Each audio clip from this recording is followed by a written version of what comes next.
In this presentation, I'll discuss BRICS.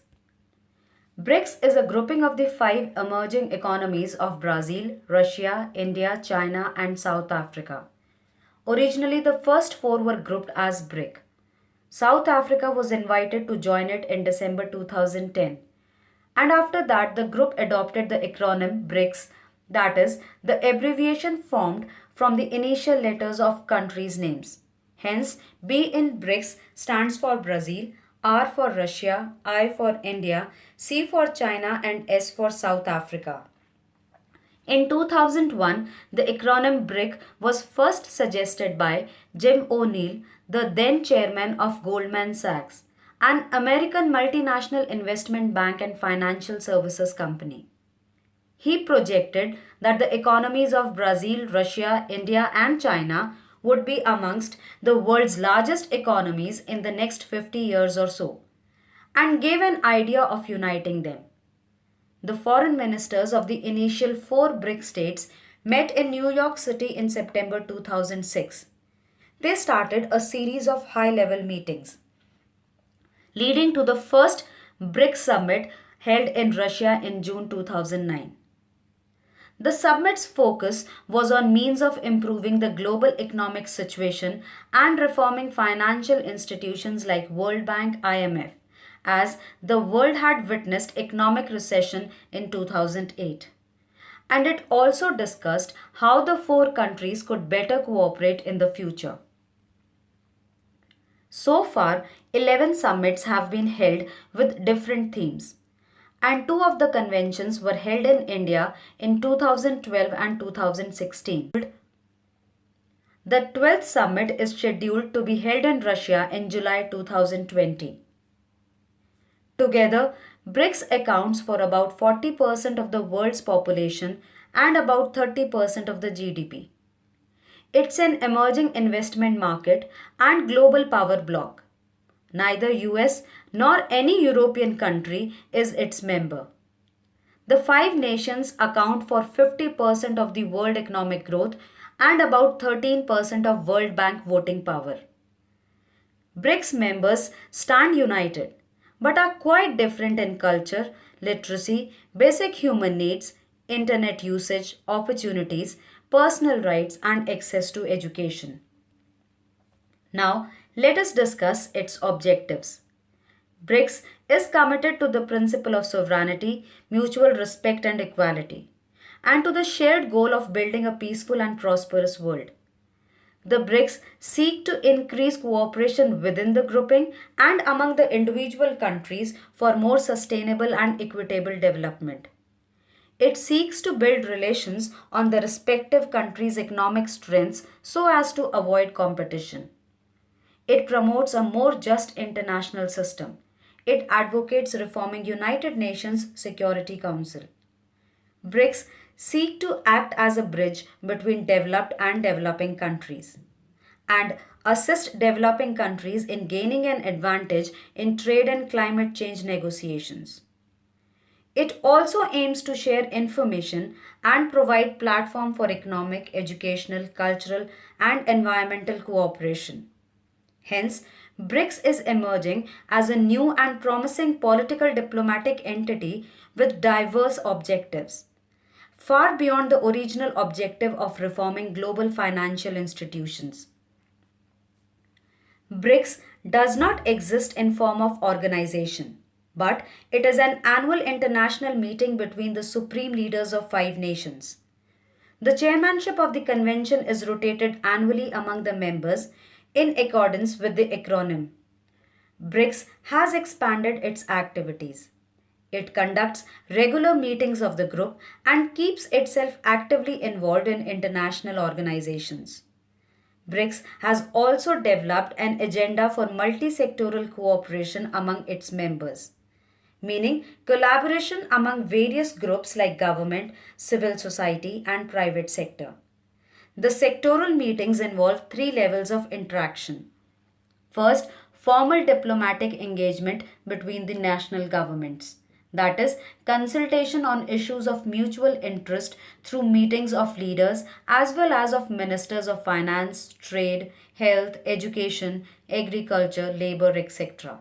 Second, engagement through government affiliated institutions, for example, state owned enterprises and business council.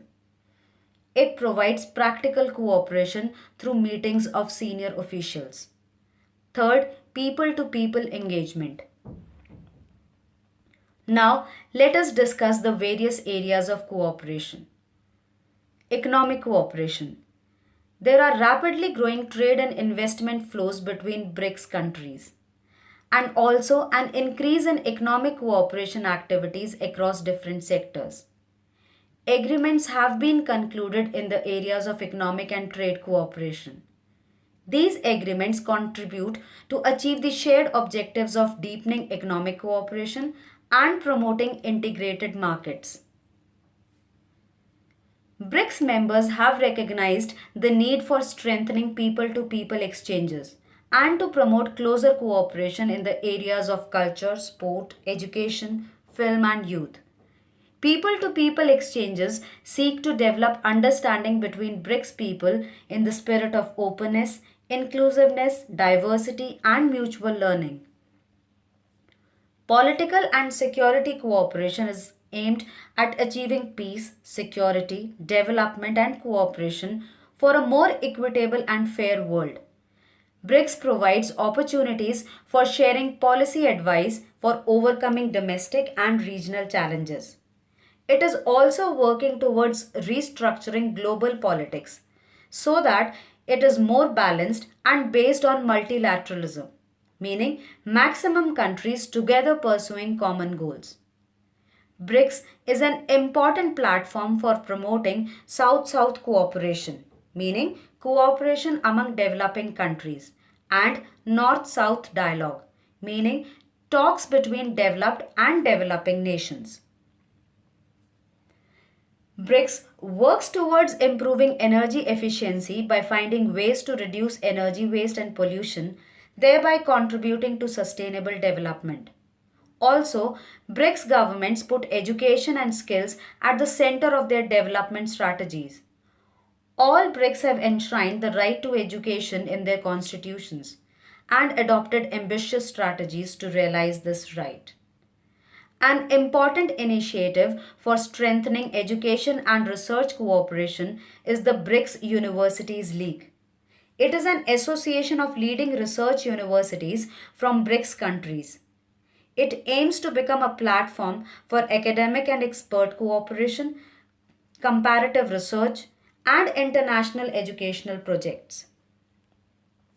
Now, let us discuss the components that make up the financial structure of BRICS. Currently, there are two components, the New Development Bank and Contingent Reserve Arrangement. Both of these components are active since 2015. New Development Bank is headquartered in Shanghai.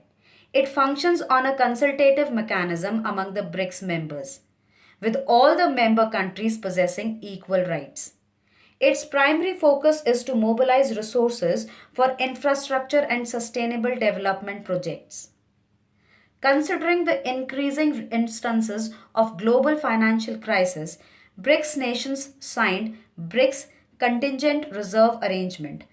It aims to provide short term cash support to the members to strengthen financial stability. The BRICS countries are creating a single payment system, that is BRICPay. It is a part of the drive to establish a common system for retail payments and transactions between the member countries. They plan to introduce a special cloud platform which will connect their national payment systems. An online wallet will be developed which would help the nationals of Brazil, Russia, India, China, and South Africa to use their own national currencies as a direct basis of exchange for external payments. BRICS now constitutes the fastest growing and largest emerging markets economies. Their increasing share in GDP, world trade, and FDI might have a huge impact in shaping future economic and political world dynamics. BRICS economies will be in more favorable position because of increase in workforce coupled with skill development. They can in fact become the worldwide sourcing hub for a skilled workforce. Trade cooperation within the group is also improving. The debate on whether the world has shifted from a unipolar to a multipolar world continues. But it is clear that BRICS countries are beginning to play a more significant role in the global economy and politics. All the BRICS countries are members of major international institutions such as WTO, UN, G20, and are active participants therein. Now, let us discuss some of the BRICS' current limitations. The marked dominance of Big Three, Russia, China, and India, is a challenge for the BRICS. BRICS must become pan continental. The membership must include more countries from other regions and continents. Secondly, climate change, development of finance, and infrastructure building are the major agenda. The BRICS will need to expand its agenda for increasing its relevance in the global order. Moreover, it is restricted to 5 nations. It is not flexible for the entry of new nations into the group. They lack consensus due to different political systems and different sizes of economy. Moreover, countries pursue their own national agendas. Trade among the BRICS countries is also declining. For instance, China's trade with the rest of the world is 12.5 times higher. And also, China's trade with South Korea is almost equal to the entire trade among BRICS countries.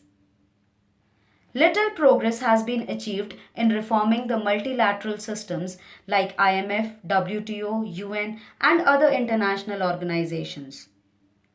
Slowing down of Chinese economy and recession in Russia and Brazil are also a setback for BRICS progress. In many areas, instead of cooperating, BRICS countries compete with one another in third world market.